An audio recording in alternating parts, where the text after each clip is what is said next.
நடிகர் சூரி நம்மிடையே தொலைபேசி வாயிலாக இணைப்பில் இருக்கிறார். வணக்கம் சார். மத்திய அரசு ஜல்லிக்கட்டு போட்டி நடத்துறதுக்கு அனுமதி அளித்து அறிவிக்கையை வெளியிட்டிருக்காங்க. இது குறித்து உங்களுடைய கருத்துக்கள், நீங்க என்ன நினைக்கிறீங்க? ரொம்ப ரொம்ப மகிழ்ச்சியா இருக்கு மேடம். இது வந்து தமிழனோட வீர விளையாட்டு, நம்ம பாரம்பரியத்தோட வீர விளையாட்டு.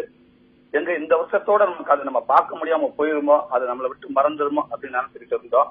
நம்ம மட்டும் இல்ல, நம்ம நாட்டு மக்கள் எல்லாருமே, நம்ம தமிழ்நாட்டோட அத்தனை மக்களும் எல்லாருமே இதை எதிர்பார்த்துட்டு இருந்தா, ரொம்ப வருத்தத்தோட இருந்தா. அந்த அனுமதி நமக்கு திருப்பி கிடைச்சிருக்கு. இதுல ரொம்ப மகிழ்ச்சியா இருக்கு மேடம், ரொம்ப சந்தோஷமா இருக்குது.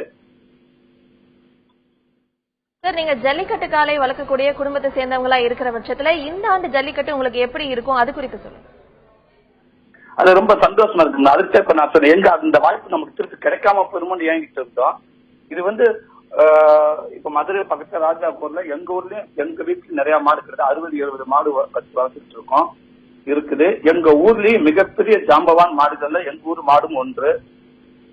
கண்டிப்பா மாடு வந்து சித்திரவதை பண்றோம் அப்படின்றதுனால இந்த ஜல்லிக்கட்டு நிறுத்தப்பட்டிருக்கு அப்படின்னு சொன்னாங்க. அதுக்காக நிறுத்தணும் அப்படின்னு சொல்லியிருந்தாங்க. ஆனா அது கிடையாது. மாடை வந்து வருஷத்துக்கு வரும்னா அதுக்கு வந்து நல்ல ஒரு கொண்டாட்டமாக நம்ம அதை வந்து சந்தோஷம் நம்ம அந்த விழாவை நடத்துறோம். எந்த விதத்துலயும் மாடுக்கு வந்து பெருசா காயம்லாம் இருக்காது. இது ஒரு வீர விளையாட்டு.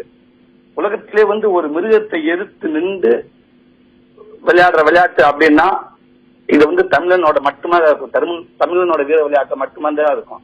அது மட்டும்தான். வேற எந்த நாட்டிலையும் ஒரு மிருகத்தை எதிர்த்து நின்று இப்படி சண்டை போடுற ஒரு துணிச்சல ஒரு வீரனா கிடையாது. அது தமிழன் கருத்து மிகப்பெரிய பெருமையா நினைக்கிறோம்.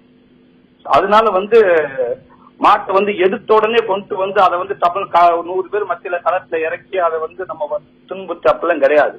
அதை அழகா வருஷத்துக்கு ஒரு முறை அதை சூப்பர் நல்ல ட்ரைனிங் பண்ணி நல்ல வேகமா நடக்க வச்சு வேகமா ஓட வச்சு அதுக்கான தேவையான அரிசிகள் வெல்லம் நல்ல உடலுக்கு தேவையெல்லாம் கொடுத்து மாட்டு நல்ல ட்ரைனிங் பண்ணி அதை நல்ல தண்ணியில விட்டு நல்ல நீந்து வச்சு இப்படி பக்காவா அதை தெளிவா அந்த மாட்டை உடல் ரீதியா நல்லா பயன்படுத்தி நல்ல தெளிவாக்கி நம்ம அந்த களத்துல இறக்கி வரோம்.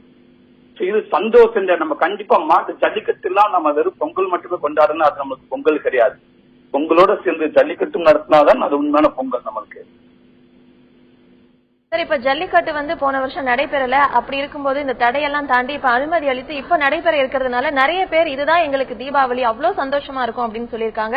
அங்க இந்த ஜல்லிக்கட்டு எவ்வளவு சிறப்பானதா நீங்க பாக்குறீங்க? ஜல்லிக்கட்டுல கலந்துக்கிறவங்க மட்டும் இல்லாம அதை பாக்குறவங்களும் இதை எப்படி பாக்குறாங்க சார்? அது ரொம்ப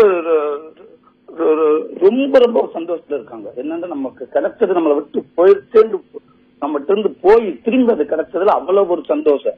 இன்னைக்கு நம்மளோட தலைவர்களும் சரி, அரசியல் தலைவர்களும் சரி, மக்களும் சரி, மாடுபிடி வீரர்களும் சரி, மாட்டை வளர்க்கிறவங்களும் சரி, வேடிக்கை பார்க்கறவங்களும் சரி, எல்லாத்துக்குமே இது கிடைச்சது மிகப்பெரிய ஒரு சந்தோஷம்.